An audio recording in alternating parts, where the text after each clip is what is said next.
నమస్తే, welcome to prime 9 special కార్యక్రమం. నేను జమీమా. ప్రస్తుతం ఉన్న విద్యానంలో అనేకమైన లొసుగులు ఉండటం, మన విద్యార్థులకు ఉన్నతమైన విద్యార్హతలు ఉన్నప్పటికీ వారు సరైనటువంటి ఉపాధి అవకాశాలు పొందలేకపోతున్నారు. దీనికి ప్రధానమైన కారణాలు తెలియచేయడానికి విద్యారంగంలో అపార అనుభవం ఉన్న మరియు సీనియర్ కెరీర్ కౌన్సిలర్ మరియు access career councillor managing director professor CS Sharma గారు ఇప్పుడు మనతో పాటుగా మన స్టూడియోలో ఉన్నారు. మీ యొక్క సందేహాలు నివృత్తి చేసుకోవడానికి స్క్రీన్ మీద కనిపిస్తున్నటువంటి నెంబర్స్కి కాల్ చేసి మరిన్ని వివరాలు తెలుసుకుందాం. ముందుగా శర్మ గారితో మాట్లాడే ప్రయత్నం చేద్దాం. నమస్కారం శర్మ గారు. నమస్తే. ఈ ప్రైమ్ 9 స్టూడియోకి స్వాగతం. ముందుగా సో ఎడ్యుకేషన్కి సంబంధించి ఇప్పటి వరకు చాలా రకాలైనటువంటి కౌన్సిలింగ్లు ఇచ్చున్నారు. విద్యార్థులకి కూడా చాలా మంచి మంచి యూనివర్సిటీస్లో అడ్మిషన్స్ కూడా కల్పించారు. సో మీతో పాటు వేదికను పంచుకోవడం చాలా సంతోషంగా ఉంది. అయితే ఈ కార్యక్రమంలో భాగంగా ముందుగా తెలుసుకోవాల్సిన విషయం ఏంటంటే, చాలా మంది విద్యార్థులు మంచి మంచి ఉన్నతమైన చదువులు చదివినప్పటికీ సరైనటువంటి ఉపాధి అవకాశాలు లేక పిల్లలు చాలామంది కెరీర్ విషయంలో ఎటూ తేల్చుకోలేనటువంటి పరిస్థితిలో ఉన్నారు. దీనికి గల ప్రధాన కారణాలు ఏంటి? డిగ్రీ చేసిన వారు కానీ లేదా బీటెక్ చేసుకున్న వారు కానీ ఎలా కెరీర్ని ప్లాన్ చేసుకోవాలి? అంటే జనరల్గా ఏంటంటే, ఇప్పుడు బీకామ్ బీఎస్సీ స్టూడెంట్స్ అట్లానే ఏ డిగ్రీ చేసినా సరే వాళ్ళు డిగ్రీ చేసి బయటకు వచ్చిన తర్వాత మెరిట్ ఎంత ఉన్నప్పటికీ అది 80 ఉండనివ్వండి, 90 ఉండనివ్వండి, what ever it maybe. So బయటకు వచ్చిన తర్వాత ఏంటంటే వాళ్ళు చదివిన దానిలో వాళ్ళు చేయట్లా. మెయిన్ ఇండియన్ ఎడ్యుకేషన్లో ఉన్న పెద్ద ప్రాబ్లం ఏంటంటే, మనం చదివేది ఒకటి బట్ మనం చేసే జాబ్ ఒకటి. సో అది ఎక్కడ కూడా మ్యాచ్ అవ్వదు. సో అదర్ కంట్రీస్లో అయితే ఏంటంటే జస్ట్ ఏదైతే చదువుతాడో దానిలో ఆ ఇంట్రెస్ట్తో చదువుతాడో దానిలోకి వెళ్తాడు జనరల్గా. ఇక్కడ మనకి ఇండియాలో ఏంటంటే వాడు చేసే జాబ్ ఎక్స్పీరియన్స్ ఏమి ఉండదు, అంటే ఏది ప్రాక్టికల్గా ఉండదు మనకు చదువుతున్నప్పుడు. సో ఇప్పుడు సపోజ్ ఒక అకౌంటింగ్ తీసుకున్నాం అనుకోండి, వాడేదో బైహార్ట్ చేసి 4-5 ప్రాబ్లమ్స్ ఆ అకౌంట్స్లో చూసుకొని అవే మళ్ళీ ఎగ్జామ్లో వస్తే అవే చేస్తాడు. అంటే ప్రాక్టికల్గా ఇండస్ట్రీలో వాడు వర్క్ చేస్తున్నప్పుడు ఆ అకౌంటింగ్ నాలెడ్జ్ లేకపోతే చాలా ఇబ్బంది. సో ఇవన్నీ కూడా ఏంటంటే ప్రాక్టికల్ నాలెడ్జ్ ఉంటేనే వాడు సర్వే అవుతాడు. అంటే వాడు ఏదైతే చదివాడో ఆ ఫీల్డ్లో వెళ్ళడానికి అవకాశాలు ఎక్కువ ఉంటాయి. సో మన ఇండియన్ ఎడ్యుకేషన్లో మెయిన్ లోసుగా ఏంటంటే there is a gap between industry and education. అంటే చదువుతున్న చదువుకి చేస్తున్న పనికి అసలు సంబంధం ఉండదు. సో అది దాన్ని ఫుల్ఫిల్ చేయడం కోసమే ఇప్పుడు కొద్దిగా అంటే కొన్ని ఇప్పుడు బిజినెస్ స్కూల్స్ ఇలాంటివి వస్తున్నాయి. అంటే బిజినెస్ స్కూల్స్లో ఏంటంటే జనరల్గా వాళ్ళకి ఎక్కువ కరికులం మీద ఏంటంటే 50% ఇస్తే కనుక అంటే థియరిటికల్ 50% ఫోకస్ చేస్తే రిమైనింగ్ 50% వచ్చి ప్రాక్టికల్ ఎక్స్పోజర్ ఇస్తారు. అంటే వాళ్ళు ఏం చదువుకున్నారో టెక్స్ట్ బుక్లో దాన్ని రియల్గా ఎలా అప్లికబుల్ అవుతుందో దాన్ని ఆ ఓరియంటేషన్లో చేస్తారు. కాబట్టి జనరల్గా వాళ్ళు ఏదైతే చదివారో ఆ ఫీల్డ్లోకి వెళ్తారు. సో జనరల్గా ఇది మేనేజ్మెంట్ ఎడ్యుకేషన్ కాబట్టి సో జనరల్గా వాళ్ళు కార్పొరేట్లో ఫ్యూచర్ మేనేజర్స్ డెఫినెట్గా మేనేజర్స్గానే వెళ్తారు. ఇనిషియల్గా జూనియర్ మేనేజర్స్ అలా వెళ్ళినా తర్వాత మంచి పొజిషన్లో వెళ్తారు, కంపెనీ CEO దాకా ఎదుగుతారు. అందువల్ల బిజినెస్ స్కూల్స్ మనకి ఇండియాలో చాలా ఫేమస్ అయినాయి. అంటే ఓరియంటేషన్ కరెక్ట్గా ఉంటుంది కాబట్టి. ఓకే, సో ఆ విధంగా ప్లాన్ చేసుకోవడం వల్ల స్టూడెంట్స్ లైఫ్ బాగుంటుందని 100% బాగుంటుంది. సో ఇప్పుడు ఉన్నటువంటి పరిస్థితుల్లో PGDM-కి ఉన్నటువంటి డిమాండ్ చాలా ఎక్కువగా ఉంది చెప్పుకోవాలనుకుంటే. So what is the difference between MBA and PGDM? ఎందుకు అంత డిమాండ్ PGDM-కి? అంటే ఇంతకుముందు కూడా చాలా వీడియోస్లో నేను ఈ క్వశ్చన్కి చాలా బాగా ఆన్సర్ చేశాను. అయినప్పటికీ still actually students are getting confusion. ఏంది అంటే వాళ్ళు MBA అయితే యూనివర్సిటీ నుంచి వస్తుంది డిగ్రీ, PGDM అంటే post graduation diploma in management. So ఇది డిప్లొమా కదా, సో మనం రేపు చదివితే ఇంత ఫీజు కట్టి MBAకు ఉన్నంత వాల్యూ ఉండదేమో అని ఇలాంటి సందేహాలు ఎక్కువ ఉంటూ ఉంటాయి వాళ్ళకి. సో కానీ ఏంటంటే ఇది ఇండస్ట్రీ ఓరియంటెడ్. ఎందుకంటే ఏదైనా సరే ఒక MBA కాలేజ్ స్టార్ట్ చేయాలన్నా AICTE అప్రూవ్ ఉండాల్సిందే. ఫస్ట్ ఇనిషియల్గా AICTE అప్రూవల్కి వెళ్తారు. వన్స్ AICTE అప్రూవల్ ఇచ్చిన తర్వాత లోకల్ యూనివర్సిటీ, ఇక్కడైతే ఉస్మానియా యూనివర్సిటీ, లేకపోతే ఆంధ్ర యూనివర్సిటీ, లేకపోతే ఆ లోకల్గా ఏ యూనివర్సిటీ ఉందో ఆ యూనివర్సిటీతో వాళ్ళు ఎఫిలియేషన్ తీసుకుంటారు. సో యూనివర్సిటీ ఏం చేస్తుంది, దే గివ్ ద సిలబస్, అంటే ఈ సిలబస్ రన్ చేయమని చెప్పి సిలబస్ ఇస్తుంది. అకాడమిక్గా యూనివర్సిటీ చూస్తుంది. AICTE ఏం చేస్తుంది, మొత్తం ఇన్ఫ్రాస్ట్రక్చర్ ఉందా లేదా, దానికి కావాల్సింది ఎంత కావాలి, సైటు బిల్డింగ్ ఎంత ఉండాలి, ఇవన్నీ చెక్ చేసి ఇస్తారు. సో ఏదైనా సరే AICTE అప్రూవల్ లేకుండా కోర్స్ అయితే రన్ అవ్వదు. కాకపోతే PGDM-లో ఉన్న అడ్వాంటేజ్ ఏంటంటే ఇక్కడ ఏంటంటే అటానమస్ కోర్స్. ఇది అటానమస్ కోర్స్ అంటే డైరెక్ట్గా వన్స్ AICTE పర్మిషన్ ఇచ్చిన తర్వాత ఇంకా దానికి ఏ యూనివర్సిటీ ఎఫిలియేషన్కి వెళ్ళాల్సిన అవసరం లేదు. అంటే డైరెక్ట్గా కోర్సు రన్ చేసుకోవచ్చు అనమాట వాళ్ళు. సో ఎందుకంటే జనరల్గా పీజీడీఎం కాలేజెస్ అనేవి ఇండస్ట్రియలిస్ట్లే స్టార్ట్ చేస్తారు ఎక్కువగా. సో ఇండస్ట్రీలో వాళ్ళంతా బోర్డ్ ఆఫ్ మెంబర్స్ కానీ మొత్తం కంపెనీ సీఈఓస్ లేకపోతే డైరెక్టర్స్ ఆల్రెడీ వాళ్ళ ఓన్ ఇండస్ట్రీస్ ఉన్న వాళ్ళే ఉంటారు అందులో. సో వాళ్ళకి ఏంటంటే ఇండస్ట్రీకి ఏ కెరికులం కావాలో తెలుసు. అందుకని ఒక్కొక్క బిజినెస్ స్కూల్లో ఒక్కొక్క కెరికులం ఇంప్లిమెంట్ అవుతుంది. అన్ని స్కూల్స్లో ఇప్పుడు ఎంబీఏ మూస పద్ధతిలాగా అదే సిలబస్ ఉండదు. అంటే ఇంకో చిన్న డ్రాబ్యాక్ ఏంటంటే ఇప్పుడు సపోజ్ నేను ఎప్పుడో 26-27 ఇయర్స్ బ్యాక్ చదివాను ఎంబీఏ. సో ఇప్పుడు నేను క్లాస్కి వెళ్ళినా సరే అదే సిలబస్ చెప్తాను. అంటే ఎప్పుడో 28 ఇయర్స్ బ్యాక్ నేను చదివితే ఇప్పుడు వెళ్తే అసలు అప్పుడు మేమేంటి మాకు టీవీ ఉండటమే చాలా ఎక్కువ, అసలు మొబైల్ అనేది లేదు అప్పుడు. సో అసలు ఎలాగా మ్యాచ్ అవుతుంది? ఇప్పుడు అదే మళ్ళీ అదే ఇప్పుడు డిజిటల్ మార్కెటింగ్ సోషల్ మీడియా చాలా పవర్ఫుల్ ఇప్పుడు. సో ఇంతకుముందు ఏంటి మార్కెటింగ్ ఏమైనా చేయాలంటే డెఫినెట్గా వెళ్ళి డోర్ నాక్ చేసి ఆ క్లయింట్తో మాట్లాడితేనే అవుతుంది. కానీ ఇప్పుడు ఎక్కడున్నా సరే మనం గ్లోబలైజేషన్ అయిపోయింది. ఎక్కడున్నా మనం సింపుల్గా గూగుల్ మీట్స్ ద్వారానో లేకపోతే డైరెక్ట్గా మనం వాట్సాప్ కాల్స్ ద్వారానో వీళ్ళతోనే మాట్లాడుతున్నాం. క్లయింట్కి కావాల్సిన ఇన్ఫర్మేషన్ అంతా పంపిస్తున్నాము. ఫైనల్గా ఆ క్లయింట్ ఎవరో తెలియకుండానే జస్ట్ వాడి మొహం దీనిలో చూసి మొబైల్లో క్లోజ్ చేస్తున్నాం. సో ఇంత టెక్నాలజీ డెవలప్ అయితే ఆ సిలబస్ ఎలా మ్యాచ్ అవుతుంది? ఎందుకంటే యూనివర్సిటీస్లో సిలబస్ చేంజ్ చేయాలంటే there are so many issues. ఎందుకంటే అది 10 ఇయర్స్కో 15 ఇయర్స్కో ఎప్పుడో అది అప్డేట్ అవుతూ ఉంటుంది. అప్డేట్ అయినా అంతా అప్డేట్ చేయరు. సో దానివల్ల స్టూడెంట్స్ ఏంటంటే ఎంబీఏ చదివినా సరే వాడికి 90% ఉంటుంది. నేను చాలామంది స్టూడెంట్ దగ్గరికి వస్తుంటారు కౌన్సిలింగ్కి, సార్ నాది ఎంబీఏ అయిపోయింది సార్ ఏం చేయాలని. వాడు ఏదో యూనివర్సిటీలో చదువుతాడు 18-19% వస్తుంది. సో 80-90% ఉండి అదే కనీసం నీ గురించి చెప్పురా బాబు say something about yourself అని నేను చెప్తే కనీసం ఆ 2 minutes ఇంగ్లీష్ మాట్లాడలేడు. సో ఎల్కేజీ నుంచి ఇంగ్లీష్ మీడియం. ఇప్పుడు మా రోజుల్లో మేము ఆల్మోస్ట్ డిగ్రీ నుంచే మాది English medium, up to intermediate actually Telugu medium only. So కనీసం వాడు ఎల్కేజీ నుంచి ఇంగ్లీష్ మీడియం చదివి కనీసం వాడి గురించి వాడు 2 ముక్కలు చెప్పుకోలేకపోతే ఎట్లా కంపెనీ ఎట్లా వాడికి జాబ్ ఇస్తుంది? సో కమ్యూనికేషన్ అనేది వైటల్ రోల్ కదా. కంపెనీలో ఒక మేనేజర్గా వెళ్ళేవాడు ఎలా ఉండాలి? ఫుల్ అన్ని యాంగిల్స్లో కమాండింగ్ ఉండాలి. సో వాడి కింద టీం దాదాపు 20-25 మెంబర్స్ ఉంటారు. సో కమాండింగ్ ఉండాలి కమ్యూనికేషన్ పరంగా కానీ, లేకపోతే వాళ్ళని మోటివేట్ చేయడం కానీ, టీంలో ఎవరైనా వర్క్ చేయకపోతే ఎందుకు సరిగా చేయట్లేదు, వాళ్ళకి అసలు నిజంగా వచ్చి వర్క్ చేయట్లేదా లేకపోతే కావాలని చేయట్లేదా అనేది కూడా వీడు తెలుసుకొని దానికి సొల్యూషన్ ఇస్తే కనుక డెఫినెట్గా టీం అంతా బాగా చేస్తుంది. సో అందువల్ల ఏంటంటే ఆ స్కిల్స్ లేకపోవడం వల్ల పర్టికులర్గా ఇండస్ట్రీకి కావాల్సిన రిక్వైర్మెంట్ ఏది ఉందో అది లేకపోవడం వల్ల ప్రజెంట్ స్టూడెంట్స్కి దానివల్ల ప్లేస్మెంట్ రావట్లా. అంటే సిలబస్ ప్రాబ్లం ఒకటి, రెండోది ఏంటంటే వాడు ఏదో బట్టి పట్టేసి అది రాసేస్తే సరిపోతుంది. మన ఎడ్యుకేషన్లో ఏంటి ఒక 3 years 4 years పేపర్స్ మీరు చదువుకున్నారనుకోండి, క్వశ్చన్స్ సెప్టెంబరు మార్చి ఒక 5 పేపర్లు పెట్టుకుంటే అందులో 50% అవే క్వశ్చన్లు ఉంటాయి. వాడికి 80% వచ్చేస్తుంది. రియల్గా వాడు ఏం చదువుతున్నాడు, వాడికి సబ్జెక్ట్ ఏం తెలియదు, బట్ 80%తో బయటకు వస్తున్నాడు. వాడు మనకి 80% అని చెప్పగానే మనం ఎలా ఫీల్ అవుతాం, వీడికని 80-90 ఉన్నాయి సూపర్ అనుకుంటాం. బట్ వన్స్ మనం ఏదైనా అడిగితే I cannot open the mouth. So industry అట్లా ఉండదు కదా. ఇండస్ట్రీలో ఎక్కడికైనా గ్రూప్ డిస్కషన్ ఒకటి ఉంటుంది ఫస్ట్ ఎంట్రీ లెవెల్లోనే. So group discussion aptitude test ఉంటుంది. సో ఇవన్నీ అయిన తర్వాత వాడికి ఆఫర్ ఇచ్చేది. మినిమం 3 to 4 rounds ఉంటాయి. చిన్న జాబ్కి వెళ్ళాలన్నా మినిమం 2 rounds ఉంటాయి. సో దానికి వెళ్ళలేక వాడికి ఏంటి భయం ముందు ఫస్ట్ ఎక్కడైనా ఇంటర్వ్యూ ఫేస్ చేయాలంటే, సార్ కనీసం బిజినెస్ స్కూల్లో ఒక ఇంటర్వ్యూ చేయరా బాబు అన్న, సార్ ఇంటర్వ్యూ లేకుండా ఏదైనా మేనేజ్ చేయండి సార్ అంటాడు ముందే. ఈ మేనేజ్ చేయడం ఏందిరా బాబు, నువ్వు వెళ్తుంది బిజినెస్ స్కూల్కి, నువ్వు ఫ్యూచర్ మేనేజరే కదా, మినిమం స్కిల్స్ ఉండాలి కదా అంటే, సో వాడు అలాంటివి పట్టించుకోడు. సో మెయిన్ భయం. ఇవన్నీ కూడా ఏంటంటే బిజినెస్ స్కూల్స్లో మీకు ఆ కెరికులంలోనే ఇంప్లిమెంట్ చేస్తారు కంపల్సరీ. ఇప్పుడు ఎవరికైనా ఇప్పుడు సపోజ్ మీడియాలో మాట్లాడాలి, ఫస్ట్ టైం మాట్లాడుతున్నప్పుడు కొద్దిగా ఇబ్బంది ఉంటుంది, రెండోసారి ఉన్నప్పుడు ఆల్మోస్ట్ కొంత అవుతుంది, ఇంకా మూడోసారి మాట్లాడినప్పుడు ఇంకా భయం ఉంటుంది. 100% మనం క్లిక్ అయిపోతాం కదా. సో అది ముందు స్టూడెంట్కి అది ముందు ఇంజెక్ట్ చేస్తారు బిజినెస్ కోర్సులో. ఆటోమేటిక్గా ఫస్ట్ ఒక 10 మందితో మాట్లాడడం, తర్వాత కంప్లీట్గా ఒక 200 మెంబర్స్ని గ్యాదర్ చేయడం, మైక్ ఇవ్వడం డయాస్ మీద. సో ఇవన్నీ యాక్టివిటీస్ అన్నీ ఉంటాయి. ఇవి కాక ఇంకోటి ఏంటంటే క్లబ్స్ ఉంటాయి, ఇంగ్లీష్ కమ్యూనికేషన్ క్లబ్ అని, స్పోర్ట్స్ క్లబ్ అని, డైనింగ్ క్లబ్ అని, ఇట్లా మీడియా క్లబ్ అని, ఇట్లా డిఫరెంట్ క్లబ్స్ ఉంటాయి. అంటే స్టూడెంట్ ఒక దానిలో ఒక ప్రెసిడెంట్గా ఉంటే ఇంకో దానిలో సెక్రటరీగా ఉంటాడు, ఇంకో దానిలో మెంబర్గా ఉంటాడు. అంటే ఆల్మోస్ట్ ప్రతిరోజు ఏదో ఒక యాక్టివిటీ ఉంటూనే ఉంటుంది 2 years వాడికి. ఉన్నప్పుడు డెఫినెట్గా అప్డేట్ అవుతాడు కదా. సో అలాంటి సిలబస్ ఉంటుంది పీజీడీఎంలో. దానివల్ల ఈజీగా వాడికి ప్లేస్మెంట్ రావడం అనేది జరుగుతూ ఉంటుంది. ఓకే, సో ఈ పీజీడీఎం అనేది ఎన్ని ఇయర్స్ కోర్స్? 2 years. మాస్టర్సే. ఎంబీఏకి పీజీడీఎంకి అంటే మనకి చెప్పుకోవడానికే కానీ there is no much difference at all. అంటే పీజీడీఎం చేసినా సరే వాడు బయటకు వచ్చినా ఎంబీఏ చేశానని చెప్తాడు మాస్టర్స్. సో పీజీడీఎం అని ఏం చెప్పడు, ఎందుకంటే ఈక్వల్ యాక్చువల్గా 2 ప్యారలలే. సో దానికి అసలు డిఫరెన్సే లేదు. కాకపోతే పిల్లలు ఏంటంటే కన్ఫ్యూజ్ అవుతూ ఉంటారు. దీనికి నేను ఒక ఎగ్జాంపుల్ కూడా చెప్తాను. ఇప్పుడు సపోజ్ మీరే ఉన్నారు, ఎవరైనా మిమ్మల్ని 10th క్లాస్ ఏం చదివారని అడుగుతారా? ఏ సిలబస్ చదివారని ఎవరు అడగరు. మహా అయితే పోనీ ఏదైనా ఇంటర్వ్యూస్కి వెళ్ళినప్పుడు 10th పర్సెంటేజ్ ఎంత, ఇంటర్ పర్సెంటేజ్ ఎంత, లేకపోతే డిగ్రీ పర్సెంటేజ్ ఎంత అని అడుగుతారు ఎవరైనా.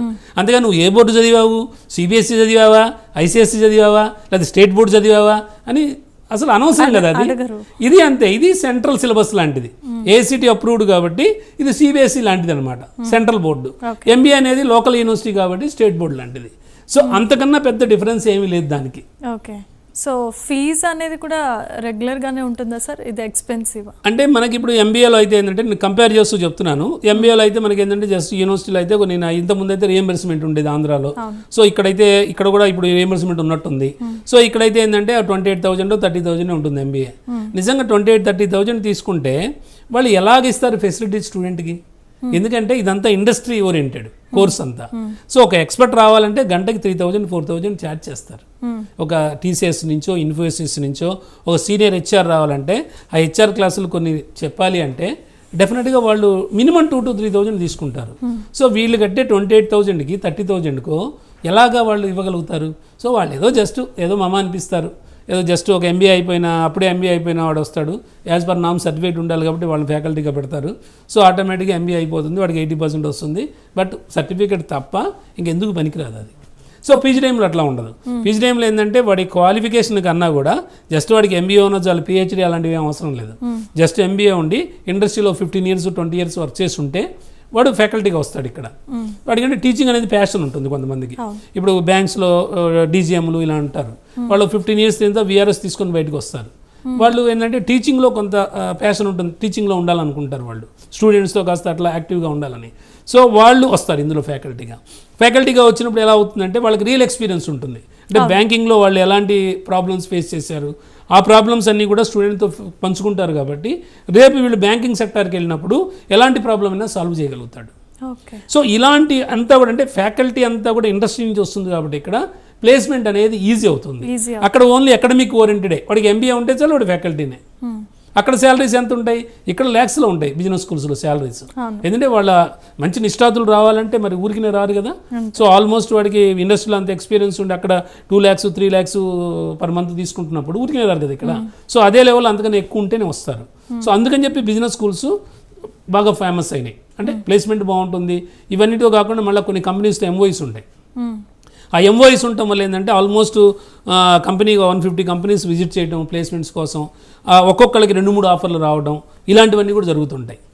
ఇంకొకటి ఏంటంటే మెయిన్ దీనిలో అడ్వాంటేజ్ సర్టిఫికేషన్స్ ఉంటాయి. సర్టిఫికేషన్స్ అంటే ఇప్పుడు జనరల్గా మనము ఇప్పుడు సపోజ్ ఒక రెజ్యూమ్ మనం పుష్ చేస్తామండి ఎవరిదైనా. జనరల్గా ఎంబీఏ స్టూడెంటే ఉన్నాడు, ఒక రెజ్యూమ్ పంపిస్తే ఎన్ని పేజీలు వస్తుంది ఫ్రెషర్ది? ఒక 2 pages వస్తుంది. ఫస్ట్ పేజ్లోనేమో just you can give the is biodata అక్కడ ఎక్కడ ఏంటి మొత్తం ఉంటాయి అందులో. సెకండ్ పేజ్లో వచ్చేసి ఏదైనా ఇంటర్న్షిప్ ఒకటి చేస్తే ఆ ఇంటర్న్షిప్ గురించి ఎక్కడ చేశాడు, ఏం చేస్తాడు, అది ఊరికే పేపర్ మీద అంతే 2 pages ఉంటుంది. సపోజ్ సర్టిఫికేషన్స్ వాడికి ఉంటే, సపోజ్ మేనేజ్మెంట్లో ఏదైనా బిజినెస్ అనలిటిక్స్లో కానీ, హెచ్ఆర్లో కానీ, లేకపోతే ఫైనాన్షియల్ సెక్టార్లో కానీ, శాప్ ఇలాంటివి ఏమైనా మంచి సర్టిఫికేషన్స్ ఉన్నాయనుకోండి, దాదాపు కొన్ని బిజినెస్ స్కూల్స్లో అయితే more than 25 సర్టిఫికేషన్స్ కూడా ఇస్తారు. కొన్నిట్లో మినిమం ఇప్పుడు 8 to 10 సర్టిఫికేషన్స్ కామనే. అంటే ఒక 10 సర్టిఫికేషన్స్ కనుక మీకు రెజ్యూమ్లో పెడితే రెజ్యూమ్ ఎన్ని పేజెస్ వస్తుంది? It will come minimum 4 pages కదా, 4 to 5 pages వస్తుంది. ఎందుకంటే ఏ సర్టిఫికేషన్ చేశాడు, ఏ కంపెనీతో చేశాడు, ఏంటి దాని ఇంపార్టెన్స్ అనేది మెన్షన్ చేయాలి కదా అక్కడ. సో 5 pages రెజ్యూమ్ ఉన్నప్పుడు ఈజీగా మనం పుష్ చేసినప్పుడు రెజ్యూమే ఇంటర్వ్యూ చేసేవాడు ఒకసారి చూస్తాడు కదా. 2 pages రెజ్యూమ్ ఉన్న అన్నీ ఉంటప్పుడు 5 pages రెజ్యూమ్ ఉన్నప్పుడు being a fresher actually how it come as a 5 pages అని చూసి ఇంప్రెస్ అవుతాడు కొంత. అంటే ఫస్ట్ ఇంటర్వ్యూ కాల్ రావడానికి దెర్ ఇస్ ఏ హోప్ అనమాట మోర్. సో అది మనకి అడ్వాంటేజ్ పీజీడీఎంలో. సో ఆ విధంగా వాళ్ళకి శాలరీ ప్యాకేజెస్ కూడా ఎక్కువ ఉంటాయి. ఈ సర్టిఫికేషన్స్ని బట్టి, వాడి నాలెడ్జ్ని బట్టి, కమ్యూనికేషన్ స్కిల్స్ని బట్టి, వీటిని బట్టి ఏంటంటే శాలరీ హై ప్యాకేజెస్ ఉంటాయి. కొన్ని బిజినెస్ స్కూల్స్లో ఆల్మోస్ట్ మీకు 50 lakhs 60 lakhs కూడా వస్తాయి యానం. మినిమం బిజినెస్ స్కూల్ అయితే మనకు ఒక లెవెల్, ఒక స్టాండర్డ్ ఉన్న కాలేజ్ అయితే మినిమం 4 to 5 lakhs అయితే డౌటే లేదు. అంటే పర్ ఇయర్ అంటే ఫీజుని బట్టి.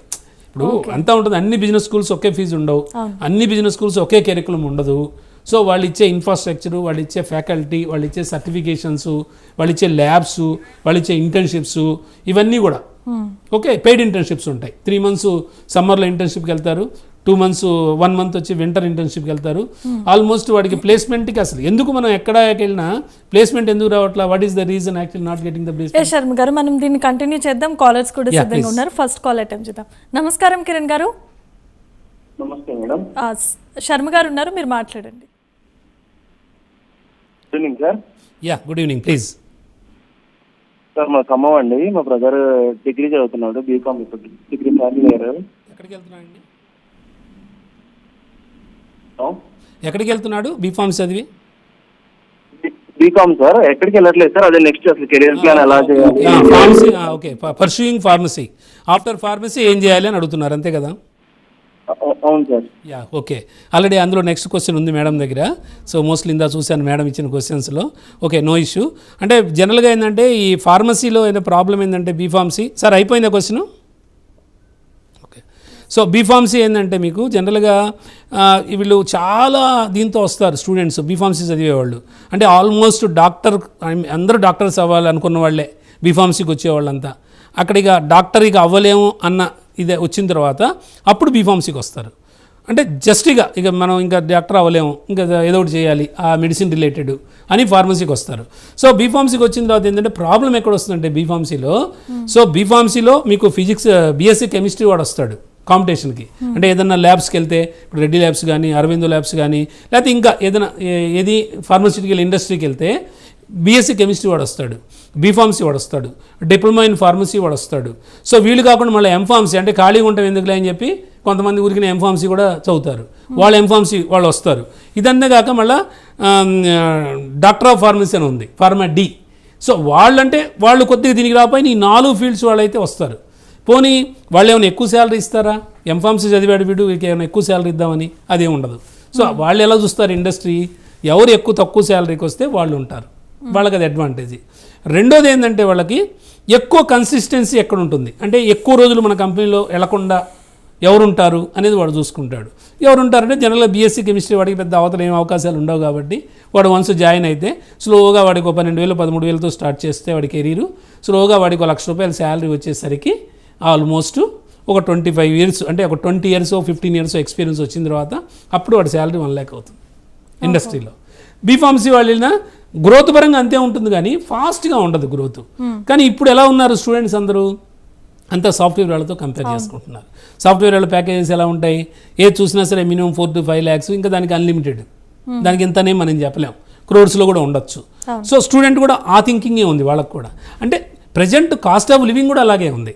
ఇప్పుడు ప్రజెంట్ కాస్ట్ ఆఫ్ లివింగ్లో ఇప్పుడు హైదరాబాద్లో కంఫర్టబుల్గా బతకాలంటే మినిమం 1 lakh లేకపోతే సింపుల్గా కూడా బతకలేడు కదా వాడు, మినిమం నామ్స్ అవి.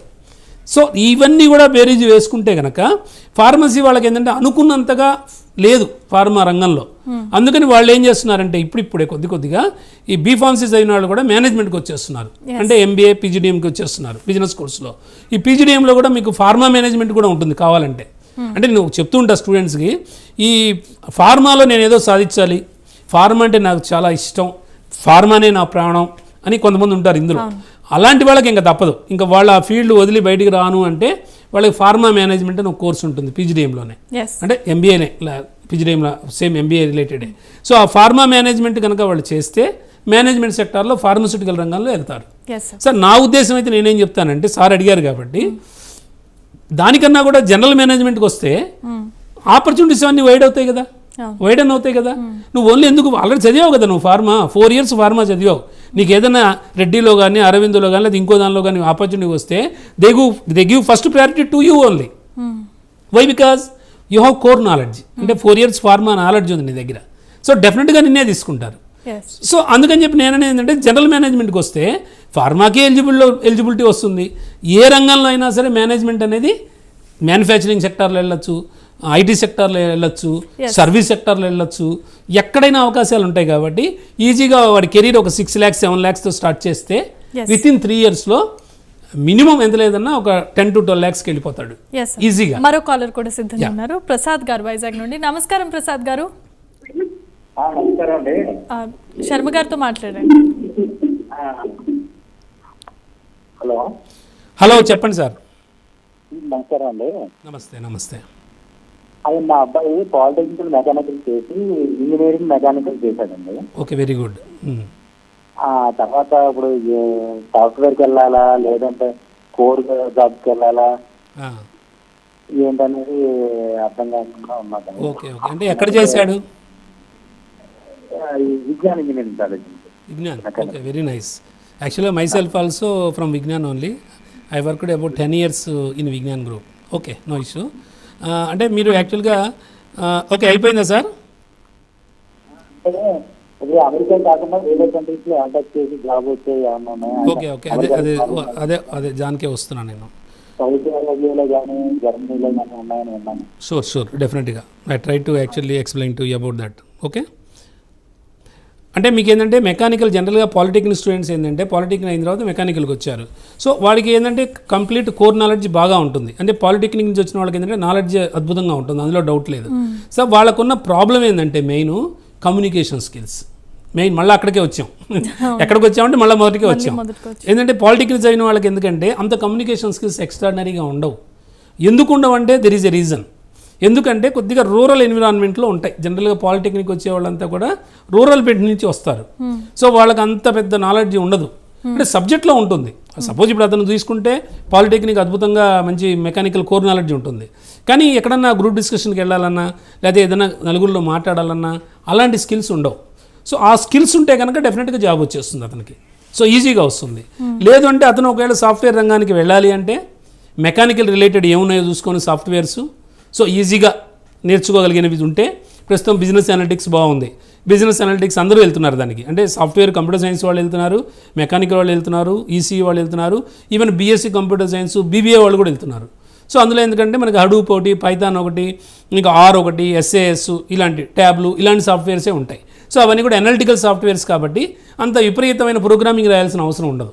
అంటే ఇప్పుడు అదే జావాలో వీటిలో అయితే ఎక్కువ ప్రోగ్రామింగ్ మనం రాస్తే కనుక అవుట్పుట్ తక్కువ వస్తుంది. దీనిలో అట్లా కాదు. ఇది అంతా కూడా జస్ట్ బిల్టిన్ లాగా ఉంటుంది ఇది సాఫ్ట్వేరు. సో మనం ఏంటంటే జస్ట్ ఒక కమాండ్ ఇస్తే ఆటోమేటిక్గా మొత్తం మనకి అనాలిసిస్ అంతా వచ్చేస్తుంది స్క్రీన్ మీద. సో ఇప్పుడు దేనిలో అయినా మనకి సర్వీస్ సెక్టార్లో కానీ అట్లానే ఐటీ రంగంలో కానీ ఇండస్ట్రీలో కానీ ఎక్కడైనా సరే అనలిటిక్స్ చాలా బాగుంది, అద్భుతంగా ఉంది. అంటే మ్యాక్సిమం స్టూడెంట్స్ అంతా కూడా ఇప్పుడు బిజినెస్ అనలిటిక్స్ తీసుకుంటున్నారు. మీ బాబుకున్న ఆప్షన్ ఏంటంటే ఐటీకి వెళ్ళాలంటే బిజినెస్ అనలిటిక్స్ బెటర్ అతనికి. లేదు మేనేజ్మెంట్ రంగానికి రావాలంటే ఎక్కువ మెకానికల్ స్టూడెంట్స్ దేనికి వస్తారంటే operations, logistics, supply chain management ఇలాంటి వాటికి వస్తే టాప్ ప్రయారిటీ ఉంటుంది రేపు ప్లేస్మెంట్స్లో. మూడోది ఏంటంటే లేదు ఆల్రెడీ మెకానికల్ చదివాడు, ఇంకా మేము చదవలేము, ఇన్వెస్ట్మెంట్ చేయలేము, వాడికి ఆల్రెడీ ఈ want to go for any job అని మీరు అనుకుంటే ఇంకా మెకానికల్లోనే కాబట్టి వాడికి ఎక్కడ డ్రాబ్యాక్ ఉంది. నేను అనుకోవటం అయితే కమ్యూనికేషన్ స్కిల్స్ కొద్ది తక్కువగా ఉండొచ్చు, పాలిటిక్స్ నుంచి వచ్చాడు కాబట్టి. సో అది ఒకవేళ ల్యాగింగ్ ఉంటే ఫస్ట్ కమ్యూనికేషన్ స్కిల్స్లో అప్డేట్ అయిన తర్వాత కొద్దిగా ఇంటర్వ్యూస్కి వెళ్తే డెఫినెట్గా ఈ కెన్ గెట్ ద ఆపర్చునిటీ. కాకపోతే ఒకటి ఏంటంటే స్టేబుల్గా ఉంటుంది జాబు మెకానికల్లో. బట్ నేను చెప్పినట్టే కెరీర్ అనేది తక్కువ శాలరీతో స్టార్ట్ అవుతుంది. అది 1 lakh శాలరీ రావాలంటే it will take time. 8 years 9 years పడుతుంది. We should have that much of patience. So మరో కాలర్ కూడా సిద్ధంగా ఉన్నారు. నగేష్ గారు విజయవాడ నుండి. నమస్కారం నగేష్ గారు. నమస్తే మేడం. మాట్లాడండి. శర్మ గారు ఉన్నారు, మాట్లాడండి. నమస్తే సార్. నమస్తే చెప్పండి సార్. సార్ నేను బీటెక్ ఈసీ సార్. ఓకే. నేను ఆల్రెడీ ఎలక్ట్రానిక్స్ సైడ్ చేస్తున్నాను. ఎలక్ట్రానిక్స్ 5-6 years ఎక్స్పీరియన్స్ ఉంది. ఓ వెరీ నేను nice. IT side career change చేసుకోవాలనుకుంటున్నాను. అంటే మీది బీటెక్ ఏంటి? ఎలక్ట్రానిక్సా? బీటెక్ ఈసీ అండి, electronics. EC, very nice. Okay okay okay. నేను ఇప్పుడు ఐటీ సెక్టర్ ఇప్పుడు ఆల్రెడీ క్లౌడ్ సర్వీసెస్ చేంజ్ చేయాలనుకున్నాను. ఆల్రెడీ కోచింగ్ అంతా అయిపోయింది. ఎందుకు క్విట్ అవ్వాలనుకుంటున్నారు? What is the reason actually? Sir according to the latest technologies మనం కెరీర్ కూడా చేంజ్ చేసుకోవాలి కదా. ఓకే, అంటే మీకు ఆల్రెడీ 5 years ఎక్స్పీరియన్స్ వచ్చింది కదా ఎలక్ట్రానిక్స్లో. దీన్ని వదిలేసుకొని మరి మళ్ళీ దీని కొత్త రంగానికి రావడానికి ఏంది ప్రధాన కారణం? అంటే ఐటీ సైడ్ ఇప్పుడు అంతా ఏఈ, మెషిన్ లెర్నింగ్ అంతా ఈ సైడ్ వెళ్తున్నప్పుడు మనం కెరీర్ చేంజ్ చేసుకోవాలని అనుకోవడం. Okay, that's true. Okay okay, ఇంకంతేనా చెప్పచ్చా నేను? అదే సార్, నేను చేంజ్ అవ్వాలనుకుంటున్నాను. నాకు ఎలాంటి ఇష్యూస్ మీ ఏజ్ ఎంత ఉంటుంది? నాకు సార్ నియర్ 30. ఎంత? 30 సార్. Okay, good. ఓకే, అంటే ఏంటంటే మీకు యాక్చువల్గా 30 years అంటే ఒక ఏజ్ కూడా ఒకటి మనం ఒకసారి చెక్ చేసుకోవాలి, అందుకని అడిగాను. ఎందుకంటే మీకు ఎలక్ట్రానిక్స్లో 5 years ఎక్స్పీరియన్స్ ఉంది. సో కాకపోతే ఒకటి మీకున్న ప్లస్ ఏంటంటే ఎలక్ట్రానిక్స్లో దానిలోనే ఉన్నారు కాబట్టి మీరు ఈజీగా సాఫ్ట్వేర్కి మూవ్ అవ్వచ్చు. అది పెద్ద క్వశ్చన్ కాదు. ఎందుకంటే you have good actually mathematics background. అంటే ఎలక్ట్రానిక్స్ అంటే ఆల్మోస్ట్ ఈసీ వాళ్ళు కంప్యూటర్ సైన్స్ తర్వాత మ్యాక్సిమం ఏ క్యాంపస్ సెలక్షన్స్లో అయినా నెక్స్ట్ ఈసీ వాళ్ళే ఉంటారు. అది మీకు ఫెచ్చింగ్ అవుతుంది. కాకపోతే మీరేంటంటే ఇప్పుడు దానికి రిలేటెడ్ ఏం చదవాలనుకునేది చూసుకోండి ఒక్కసారి. ఏంటంటే మీకు ఏది బాగుంటుంది అంటే ప్రోగ్రామింగ్ అందరికీ ఇంట్రెస్ట్ ఉండదు. జనరల్గా ఈసీ వాళ్ళకి ఏంటంటే కంప్యూటర్ సైన్స్ వాళ్ళకు ఉన్నంత ఇంట్రెస్ట్ ఉండదు ఈ ప్రోగ్రామింగ్ రాయడంలో. సో అది మీకు అది ఎంత మటుకు ఇంట్రెస్ట్ ఉంది. ఒకవేళ అది మీకు తెలియకపోతే ఇప్పుడు బిజినెస్ స్కూల్స్లో అన్ని బిజినెస్ స్కూల్స్ కూడా యాక్సెప్ట్ చేయవు 30 years అంటే. కొన్ని బిజినెస్ స్కూల్స్ ఏమైనా యాక్సెప్ట్ చేస్తాయేమో చూద్దాం అది. ఒకవేళ మీరు మేనేజ్మెంట్ రంగానికి వెళ్తే బిజినెస్ అనలిటిక్స్ ఉంటుంది అందులో, MBA బిజినెస్ అనలిటిక్స్. ఆ బిజినెస్ అనలిటిక్స్లో కూడా మీరు వెళ్ళేది సాఫ్ట్వేర్కే వెళ్తారు. కాకపోతే మీకు నేను ఎందుకు అది సజెస్ట్ చేస్తున్నానంటే ఆల్రెడీ మీకు కొంత ఎలక్ట్రానిక్ రంగంలో వర్క్ ఎక్స్పీరియన్స్ ఉంది కాబట్టి మీరు నెక్స్ట్ వెళ్ళేది మేనేజర్ పొజిషన్కి వెళ్తారు కాబట్టి అనలిటిక్స్ ఆల్రెడీ కొంత మీకు నాలెడ్జ్ వస్తుంది కాబట్టి సో డెఫినెట్గా మీకు అంత ప్రోగ్రామింగ్స్ కంటిన్యూగా రాయాల్సిన పని ఉండదు సాఫ్ట్వేర్లో లాగా. మీరు వెళ్ళేది ఐటీ ఇండస్ట్రీకి వెళ్తారు, సో మేనేజర్ లెవెల్లో వెళ్తారు. సో డెఫినెట్గా అంటే ఒక 2-3 years కొద్దిగా స్ట్రగుల్ అవ్వాల్సి వస్తుంది. బట్ 2-3 years అయిన తర్వాత కొంత మీకు ఎక్స్పీరియన్స్ వచ్చిన తర్వాత డెఫినెట్గా మీరు సస్టైన్ అవుతారు. అందులో గ్రోత్ బాగానే ఉంటుంది, అందులో ఎటువంటి ఇబ్బంది లేదు. ఎస్. అయితే చివరిగా నా క్వశ్చన్ ఏంటంటే మీ ద్వారా మాత్రమే ఇలాంటి పెద్ద పెద్ద యూనివర్సిటీస్కి వెళ్ళాలి, ఒకవేళ వెళ్తే కనుక స్టూడెంట్స్కి ఉన్న బెనిఫిట్స్ ఏంటి? ఇది చాలా మంచి క్వశ్చన్. ఎందుకంటే స్టూడెంట్స్ కూడా ఇప్పుడు ఎందుకంటే చాలా స్మార్ట్గా ఉన్నారు, పేరెంట్స్ కానీ అంతే. ఎందుకంటే నెట్లో అంతా అవైలబుల్ కదా మనకి, జస్ట్ వెబ్సైట్కి వెళ్ళిపోతే everything is there. So why actually they have to come with us only, that is the question. So ఎందుకంటే నేను అనేది ఏంటంటే ఇప్పుడు వెబ్సైట్లో ఉన్న ఇన్ఫర్మేషన్ ఎంతమంది కరెక్ట్ అని ఎలా తెలుస్తుంది వాళ్ళకి? సో సపోజ్ స్టూడెంట్స్ ఏవో పెట్టేయచ్చు, వాళ్ళు ప్లేస్మెంట్స్ ఎంత వచ్చినాయని చెప్పచ్చు, అంత అని చెప్పేయచ్చు. సో ఎంత మటుకు అని అంటే ఓకే అన్ని ఇన్స్టిట్యూట్స్ నేను అంటలేదు, ఏవైనా కొన్నైనా సరే. సో అది ఒకటి వాళ్ళు చెక్ చేసుకోవాలి కదా పర్సనల్గా. రెండోది వాళ్ళకి ఏదో తెలిసిన 1-2 ఇన్స్టిట్యూట్స్ ఉంటాయి, వాడి ఫ్రెండ్స్ చదివిందో లేదా వాడి ఇంటి పక్కన చదివిందో ఏదో ఒక ఇన్స్టిట్యూట్ ఉంటుంది. సో మా దగ్గరికి వస్తే అట్లా కాదు కదా, కొన్ని 100 ఇన్స్టిట్యూట్స్ ఉంటాయి. సో వాడికి ఉన్న సపోజ్ ఇప్పుడు సార్ అడిగారు ఈసీఈ ఎలక్ట్రానిక్స్ ఏందని. సో ఎలక్ట్రానిక్స్ చదివిన వాడికి బిజినెస్ అనలిటిక్స్ ఎక్కడ బాగుంటుందో మనం చెప్పగలుగుతాం. లేదు మార్కెటింగ్ అడుగుతున్నాడు అనుకోండి, మార్కెటింగ్ పర్టికులర్గా ఏబీ స్కూల్లో బాగుంటుందో మనం చెప్పగలుగుతాం. లేదా హెచ్ఆర్ అనుకోండి, హెచ్ఆర్ ఎక్కడ బాగుంటుంది. లేదా ఆపరేషన్స్, లాజిస్టిక్స్, సప్లై చైన్ ఇవన్నీ ఉంటాయి అందులో. సో ఏ బిజినెస్ స్కూల్లో ఏ స్పెషలైజేషన్స్ అయితే బాగుంటుంది అనేది మేము ఆల్మోస్ట్ మోర్ దాన్ 25 years నుంచి ఈ ఫీల్డ్లో ఉన్నాం కాబట్టి మాకు బాగా తెలుస్తుంది. సో జనరల్గా దానివల్ల ఏంటంటే వాడికి కొంత నాలెడ్జ్ ఎక్కువ ఇవ్వగలుగుతాం మనం. దట్టు ఒక్క బిజినెస్ స్కూలే అని మనం అంటలేదు కదా, ఓన్లీ ఒక బిజినెస్ స్కూల్కి వెళ్ళరు బాబు దానికి అప్లై చేసి దానికే వెళ్ళి అని మనం అంటలేదు కదా. We are giving multiple options to him. అంటే లొకేషన్ని బట్టి ఒక 4-5 బిజినెస్ స్కూల్స్ అప్లై చేస్తాం మనం వాడికి. సో అప్లై చేసిన తర్వాత ఇంటర్వ్యూస్ అన్ని ఎలా చేయాలో మనం చెప్తాం, ఏ కాలేజ్ ఇంటర్వ్యూ ఎలా ఉంటుందో మనకు తెలుస్తుంది. సో ఇవన్నీ వాడితో మనం షేర్ చేసుకుంటాం. సో ఈజీగా వాడు క్రాక్ చేయగలుగుతాడు బిజినెస్ స్కూల్ ఇంటర్వ్యూ. తర్వాత ఆఫర్ లెటర్ వస్తుంది.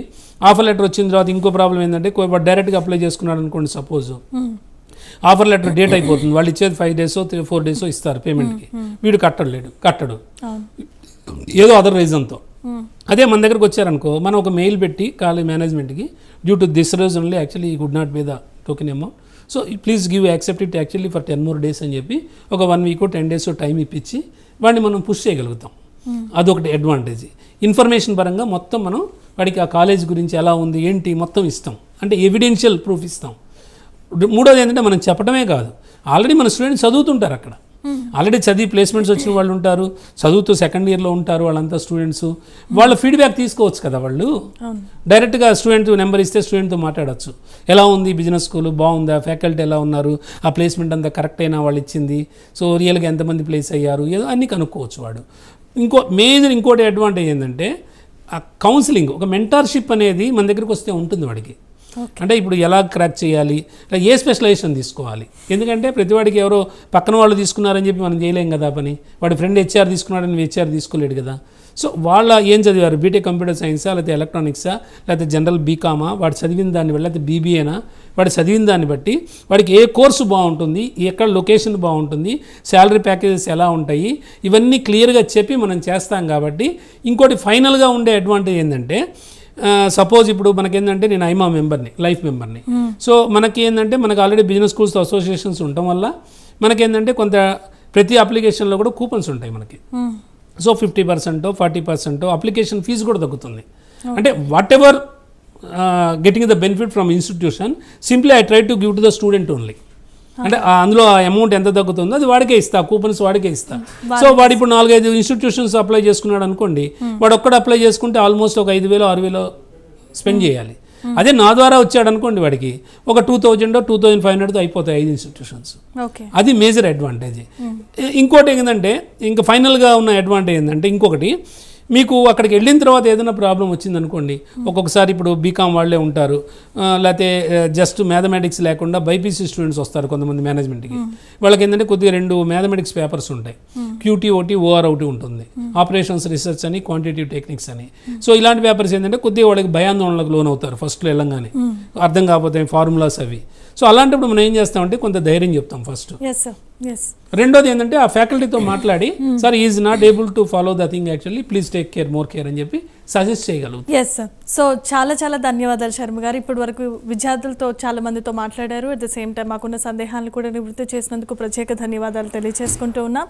సో చూసారు కదండి ప్రొఫెసర్ సిఎస్ శర్మ గారితో స్పెషల్ ఇంటర్వ్యూ. ఇలాంటి ఇంటర్వ్యూల కోసం మరిన్ని అప్డేట్స్ కోసం చూస్తూనే ఉండండి ప్రైమ్ 9.